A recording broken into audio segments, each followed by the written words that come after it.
Hare Krishna, Namaste, Chapter 17, which is entitled as Shraddha-traya-vibhāga-yoga, the three types of faith.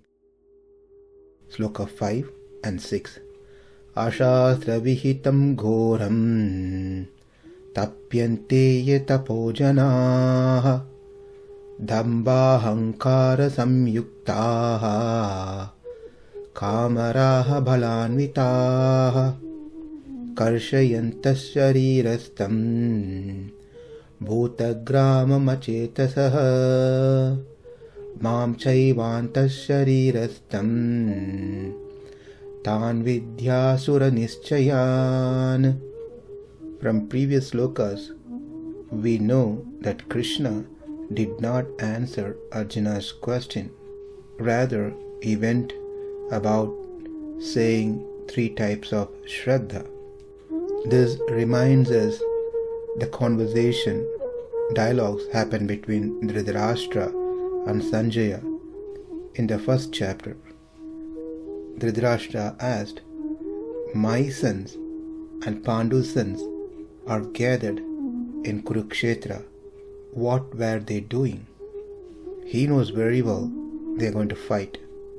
But his intent of asking that question is not that what were they doing, but wanting to know who is going to win. Is it going to be my sons or Pandu's sons? But he didn't want to pose that question directly, so indirectly asked in such a way. Understanding his actual question, Sanjaya also did not answer directly. Rather, he also gave hidden response that Krishna was under the order of Arjuna. Arjuna gave orders just by moving his eyes and eyebrows, and Krishna was obediently following the instructions. But Dhritarashtra did not understand the message. Then Sanjaya said, Krishna blew his Panchajanya, the conch shell, which shattered the hearts of the sons of Dhritarashtra. Dhritarashtra still did not understand the message. And finally, understanding Dhritarashtra's inability to understand what Sanjaya is trying to say, then finally Sanjaya said, Yatra Yogeshwara Krishna, Yatra Partho Dhanurdhara, Tatra Shrir Vijayo Bhutir Dhruvaniti Matir Mama. Sanjaya gave the direct answer, your sons will not win the battle. It will be the Pandavas, because Krishna is present with them. So likewise, the difference here is Arjuna did not ask any hidden questions. He was asking a direct question, but he did not understand what was told by Krishna in the previous chapter. Therefore, Krishna, being little disappointed, he did not answer Arjuna in the second, third and fourth slokas, but now in this fifth and sixth slokas, Krishna directly answers Arjuna's question that anyone who does not abide by the scriptures but has complete faith in what they do, they will not even get little good result. They will get calamity as the outcome of their effort. The message in these slokas are related and same. Therefore, we will see both 5 and 6 together. Now let's understand the meaning of the sloka. Ye janāḥ, those men who does things aśāstra-vihitaṁ, not sanctioned in the scriptures. Shastra means scriptures, aśāstra means non-scriptural, that are not supported by the scriptures, by the Vedas. Aśāstras are two types, categories. One, that which is totally against Vedas, not supported, not in the Vedas. There are other literatures which do not accept the authority of the Vedas.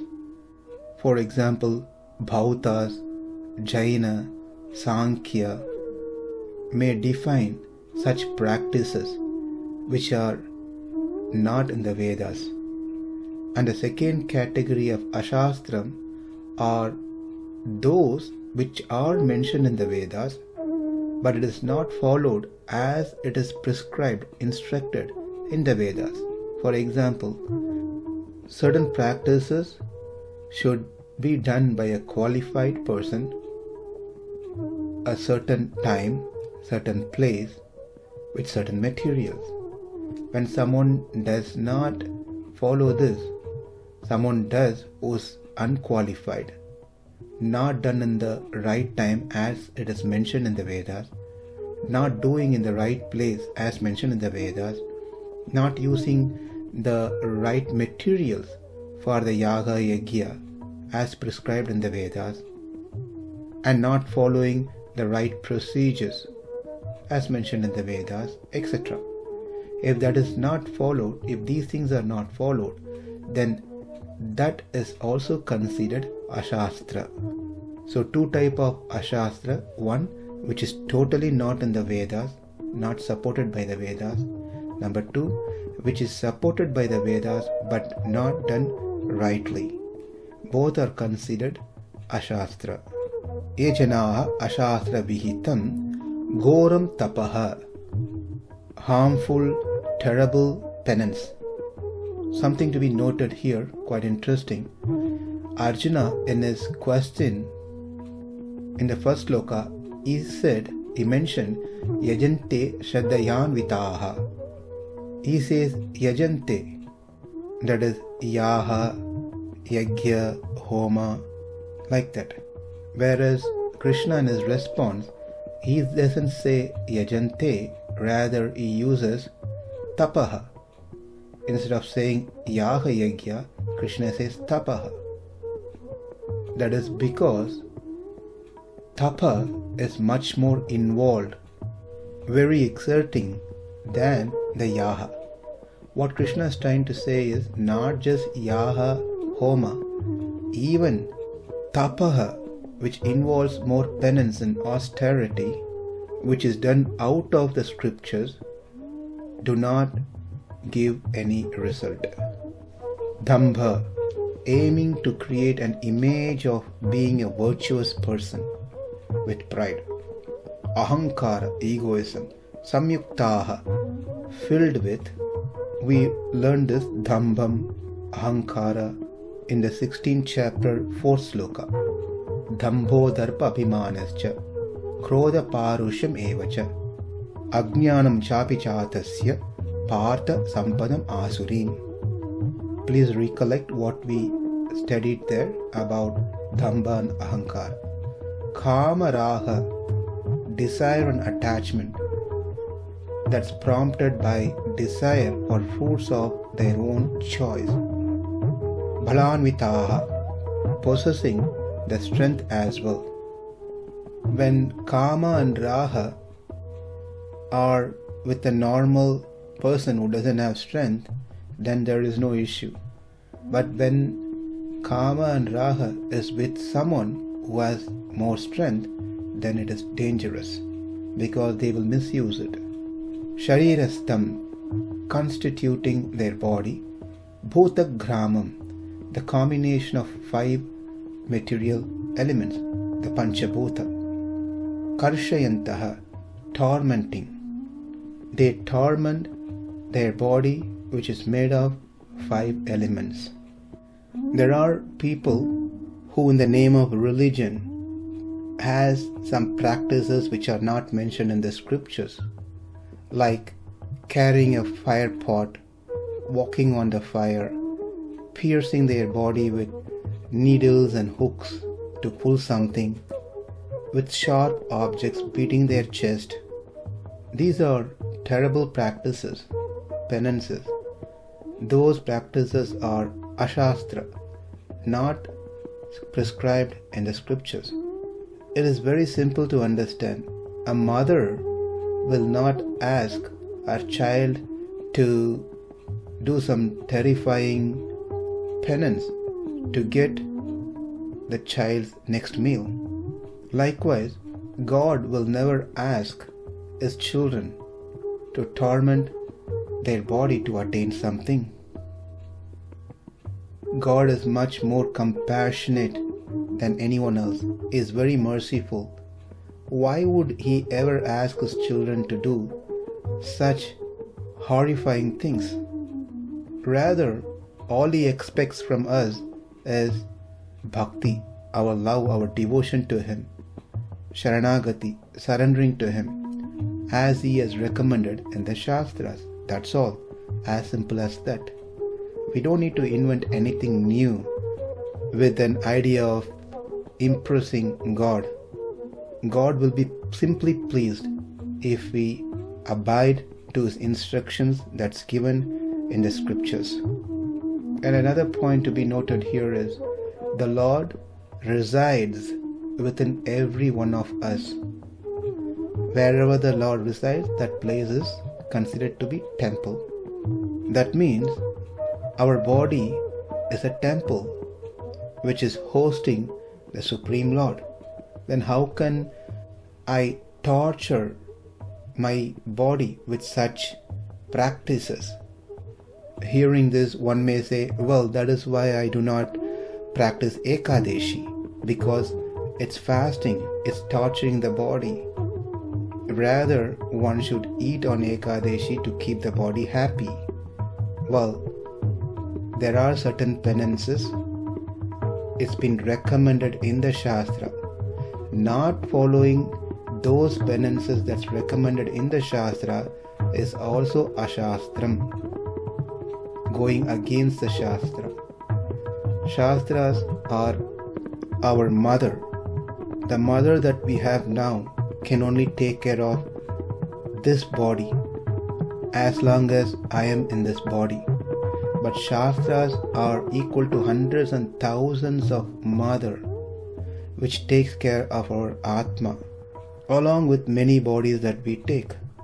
So if we simply follow the mother Veda's instruction, we will be happy in this body, in this life. Also, after we leave this body, we can have an eternal happiness. So the point is, fasting that's recommended in the Shastras, for example Ekadeshis, not only helps one to spiritually progress, but also it takes care of the body, because the body system needs certain cleansing, certain period to rest. Continuously eating for 7 days, 365 days in a year is not good for the system. It's very harmful. Therefore the scripture says fast on Ekadeshis. For example, even though a child may like a certain kind of food, the mother may not provide or give such food to the child based on the child's condition. If the child is not well, mother does not give certain items, puts the child under certain special dietary system. That doesn't mean the mother does not like the child anymore. Rather, she loves the child. She wants to make sure the child has good health so that the child can have a happy life. Similarly, the scriptures tells us to do certain minimal penance, and if we follow those things, it's good for us. Rather, if we think tomorrow's Ekadeshi again and feel fearful, then that is not good. It is aśāstra-vihitaṁ. śarīra-sthaṁ bhūta-grāmam karṣayantaḥ, tormenting the 5 elements consisting the body of oneself. For such people who torment their body, which is made of 5 elements, after the body perishes, that is, after they die, they will go to hell. Furthermore, they will experience unnecessary physical suffering even in this very life. śarīra-sthaṁ, dwelling in the heart of their body. Māṁ ca eva, the individual self, which is a part of myself, karṣayantaḥ, tormenting. Acetasaḥ, having a misled mentality, that is without intelligence. Cetana, acetana. Cetana means that which has intelligence, knowledge. Acetana means that which does not have knowledge. So such people, action tells that they are acetanas, meaning they don't have intelligence.